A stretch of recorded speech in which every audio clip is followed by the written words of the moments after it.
Bonjour à toutes et à tous, bienvenue sur Grand Littoral TV, votre chaîne d'information régionale en images en 8 minutes et en continu en ce jeudi 21 mars. L'essentiel de l'actualité du jour près de chez vous avec d'abord vos prévisions météo.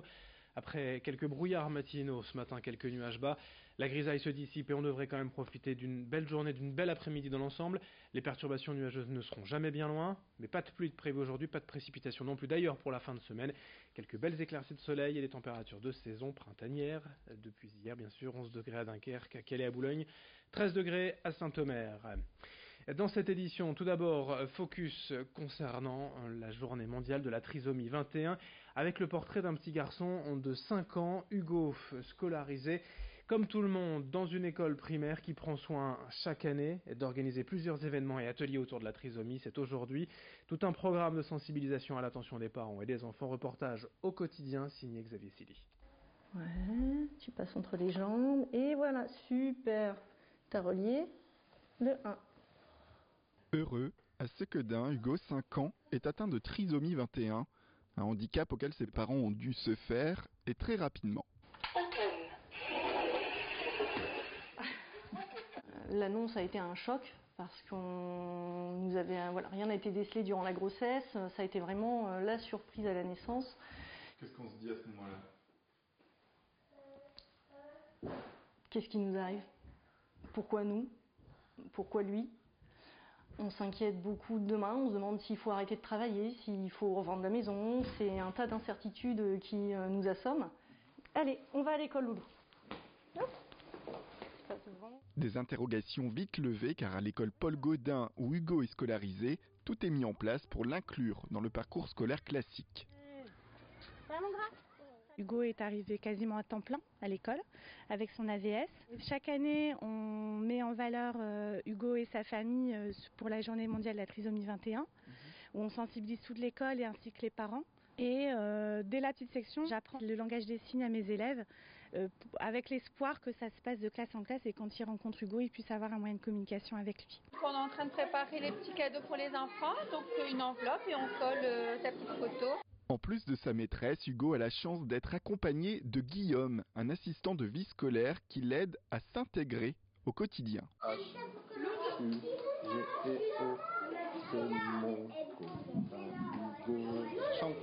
Ça fait 2 ans que je suis formé au Makaton et qu'on l'utilise à l'école. Chaque mot a un pictogramme et chaque pictogramme a un signe.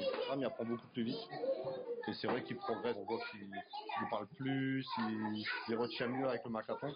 Il y a inclus dans la classe, il fait les mêmes horaires, le même travail, il y a les copains comme tout le monde. C'est un enfant comme un autre.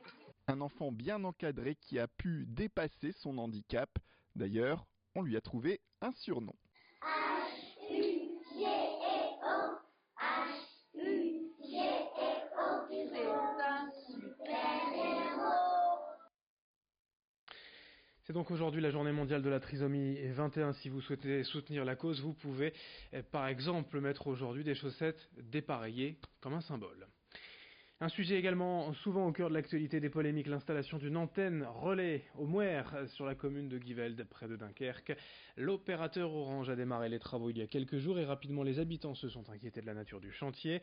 Une antenne de 12 mètres de hauteur va ici être installée à proximité des habitations et d'une école.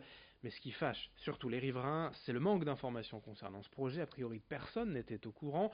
Les conducteurs de travaux assurent pourtant que la mairie en avait été informée, ce que réfutent les élus locaux depuis. Lundi matin, les habitants ont manifesté sur le site même des travaux. Depuis, le chantier est arrêté et une réunion d'information doit avoir lieu dans les prochains jours. Explication sur place au micro de Marine Kijek. Normalement, on espère que Orange prendra rendez-vous avec la mairie de façon à avoir une réunion, de façon à pouvoir mieux s'expliquer entre eux, de régler leurs problèmes. Et on espère aussi que la mairie, cette fois-ci, nous tiendra au courant, et à savoir que nous, on reste unis et qu'on veut absolument que cette antenne ne soit pas montée.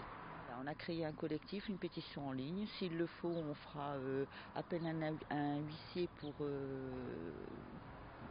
tout simplement constater ce qui est fait.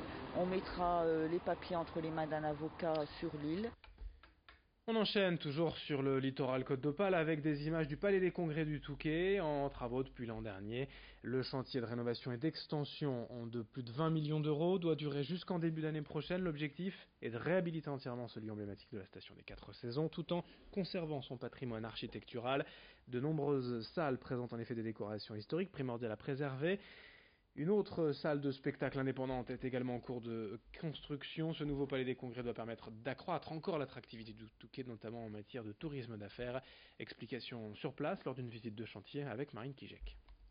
La volonté de la ville, c'était d'avoir un espace le plus clair possible pour pouvoir justement faire de l'exposition, du congrès, des séminaires et également ça peut être un espace festif pour un mariage. Donc il donne complètement sur le parc, donc vous voyez la fin de la salle elle est complètement ouverte sur le parc. Et ici, donc la salle qui est fermée, le fameux salon rouge. Et puis dans l'actualité régionale, cette fois l'avenir du port de Lille. Alors que le canal Seine-Nord est désormais lancé, le bilan 2018 a été fait hier par la CCI Hauts-de-France. Il est clair que la liaison entre la Seine et l'Escaut devrait profiter au port fluvial lillois et à tout le trafic régional. On a battu des records en 2018, pas loin de 8 millions de tonnes traitées pour les responsables du port de Lille. L'objectif est de continuer à développer et rénover l'équipement fluvial pour être prêt quand le canal Seine-Nord sera opérationnel. À ce propos, le canal, où en est-on? Explication avec Philippe Bourdin, président de la CCI Hauts-de-France, au micro de Lucille Berthe-Constant. Alors le canal Seine-Nord, il avance. C'est vrai qu'il n'avance pas vite, mais il avance. Il sera fait, c'est sûr. Le premier coup de pioche, on le voit en 2020. Aujourd'hui, le financement est à peu près bouclé. Il manque encore 100 ou 200 millions d'euros, ce qui n'est pas énorme par rapport à un budget aussi important que celui-là. Mais Xavier Bertrand travaille d'arrache-pied sur ce dossier. C'est un investissement totalement structurant pour la région. Il faut absolument l'avoir et il arrivera.